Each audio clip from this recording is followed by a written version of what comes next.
2018, April, the North Yuba Water District sent letters to members of the Oregon House-Dobbins communities notifying them that irrigation water would not be delivered this year. Concerned members of these two communities gathered together and formed a formal organization whose mission is to be a positive, persistent voice for the water rights and futures of the Oregon House-Dobbins communities and to ensure the delivery of abundant irrigation and drinking water to our communities in perpetuity. In response to the letter from the North Yuba Water District, concerned citizens of Oregon House-Dobbins organized immediately and then called a meeting of the entire community. We wanted to reach out to the entire community and make sure that all folks were aware that we are paying for something that we are not receiving and that our irrigation water has not been turned on. The irrigation season typically runs from April 15th through October 15th, and we wanted to reach out to the community to make sure that people were aware of how this rash decision on the part of the general manager of the North Yuba Water District will harm our communities.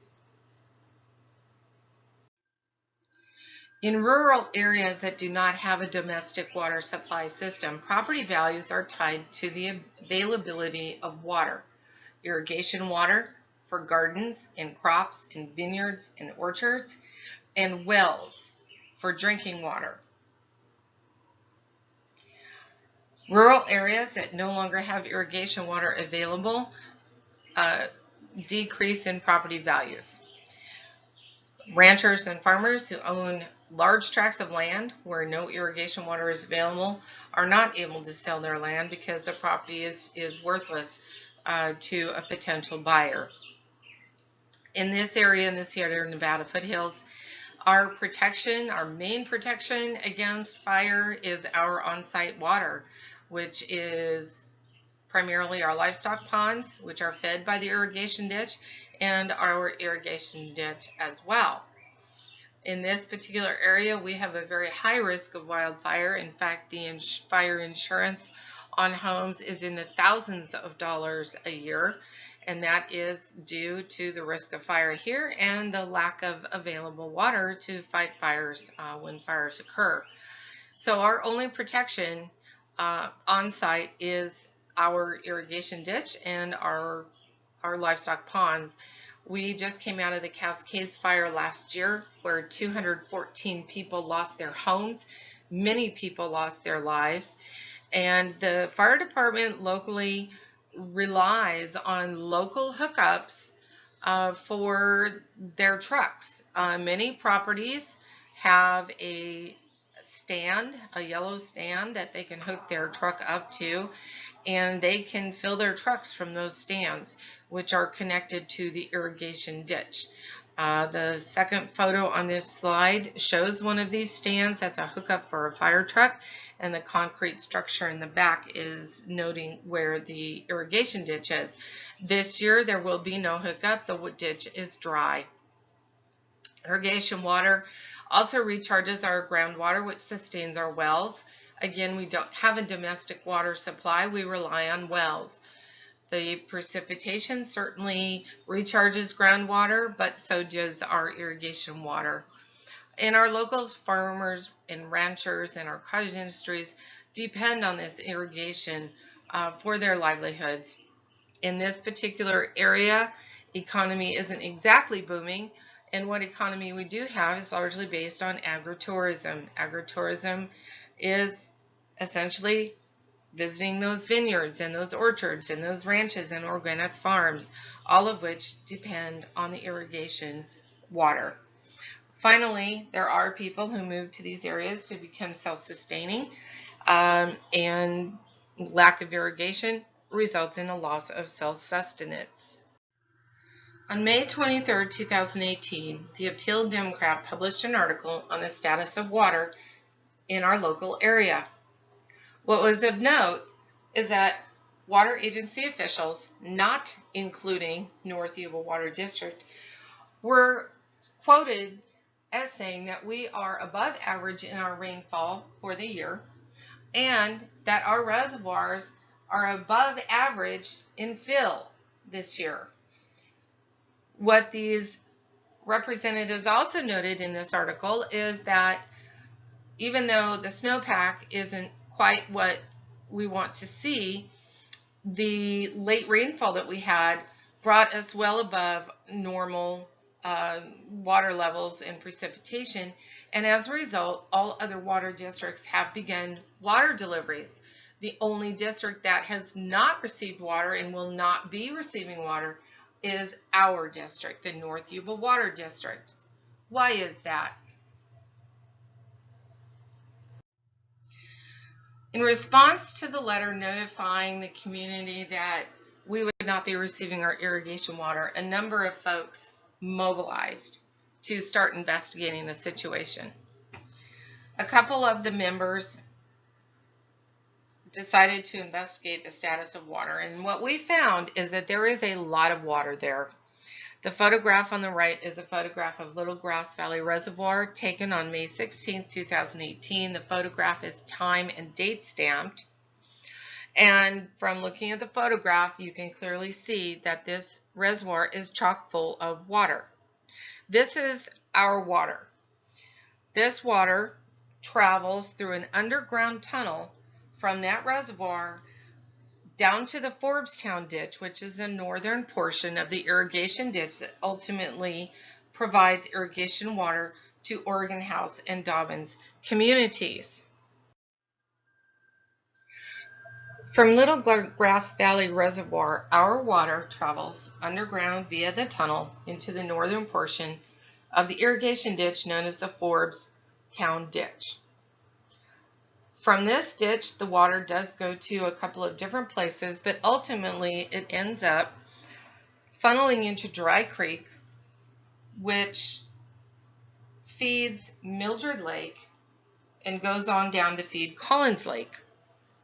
The water spilling on the right and left sides of this photograph of the dam and down below the dam is our water, water that rightfully belongs to the Oregon House and Dobbins communities for irrigation purposes. 4 CFS of this water by mandate is supposed to continue down Dry Creek for fisheries habitats, but the rest of the water is earmarked for Oregon House and Dobbins. So we learned that there is water, there's a lot of water available to be in our irrigation ditch. And we also know that there's a ditch to convey the water from Little Grass Valley Reservoir to Oregon House and Dobbins. That ditch is pictured on the right. The northern portion of our ditch mentioned before is called the Forbstown ditch. The man on the far right, standing next to the ditch, is Mr. Jeff Maupin, who is the general manager of the North Yuba Water District. Mr. Maupin is the person who decided, without a vote from the board and without input from the public, to unilaterally not release irrigation water this year. The man on the left, Randy Fletcher, is the director on the board of the Yuba County Water Association. Mr. Fletcher has refused to get involved on behalf of Oregon House and Dobbins, and when was broached for assistance, in fact, told us to make the calls for help ourselves and that he was not going to get involved. Circled in yellow is language that was of great concern to us when this photograph was published on the Yuba County Water Association website. The caption in the photograph says that the Forbstown ditch will be a more reliable source of drinking water. Except the water in the Forbstown ditch is not only for drinking water. The water in the Forbstown ditch is also for irrigation water. Continuing our investigation, Oregon House Dobbins Water Association members decided to look into the revenue situation. We know we have a lot of water. We know we have a ditch to convey the water. Do we have the money to make the irrigation happen? And what we discovered is that there are actually substantial revenues available to make this all happen. The photograph in the middle is a boundary marker put at Little Grass Valley Reservoir by the South Feather Water and Power Company. Ms. Donna Corson, the organization's treasurer, is gesturing to that boundary marker on May 16, 2018, when we visited Little Grass Valley Reservoir, which of course is chock full. An agreement was made with this power company a number of years ago, allowing the power company to use Oregon House-Dobbins' water for power generation, and in return, one of the things that we would be guaranteed are revenues from the power generation. Reviewing the available records, Oregon House-Dobbins Water Association has found that the district has received close to $30 million in revenues from the power company over the last few years. We'd like to know where that money went.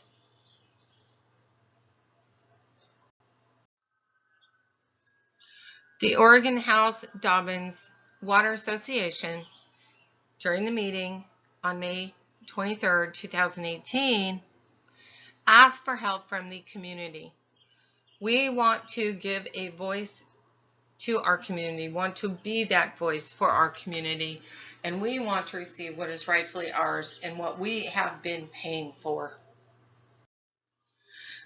We asked members of the community to reach out to our local, state, and federal representatives to ask for help. Information on local officials is listed on the right. Randy Fletcher is the board director of the Yuba County Water Agency, and the email addresses and phone numbers of the board members of the North Yuba Water District are listed in the bottom right-hand corner.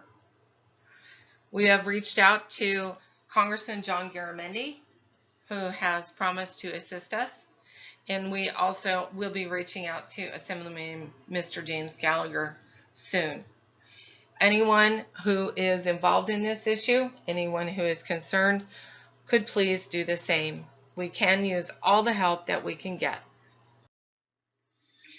By default, we have a steering committee. These are the people who showed up for every meeting, have done the legwork, have done the research, and have in fact provided substantial personal funds to get this fight going and to get our organization off the ground and to host our first community meeting. We will continue to fight for our community's water rights. Our chairman is Ms. Jeanette Cavalier. She's a 30-year resident of Oregon House. She is a former member of the board, North Yuba Water District Board, and is actually the former president of that board. Our secretary is Mr. Brian Dozie. Our treasurer is Ms. Donna Corson. The historian is Mr. Pete Pillsbury, and the resources advisor is Dr. Gretchen Floor. We have long-term and short-term goals for our organization. Our short-term goal is simple: get our water delivered to us. We continue to work on our long-term goals concurrently, and we ask people to visit our website at the website address listed below. And if anyone has questions, concerns, tips, or information, please send an email to our organization at the email address listed at the bottom of this slide. Our final photographs show Dry Creek, which is the main source where water from Little Grass Valley Reservoir funnels, and the main source where water comes down into our irrigation ditch. These photos were taken on May 16, 2018, and it clearly shows that Dry Creek is completely full and flowing very quickly with abundant water. The photograph on the left is the more northern end of Dry Creek, and the photograph on the right is the more southern end of Dry Creek.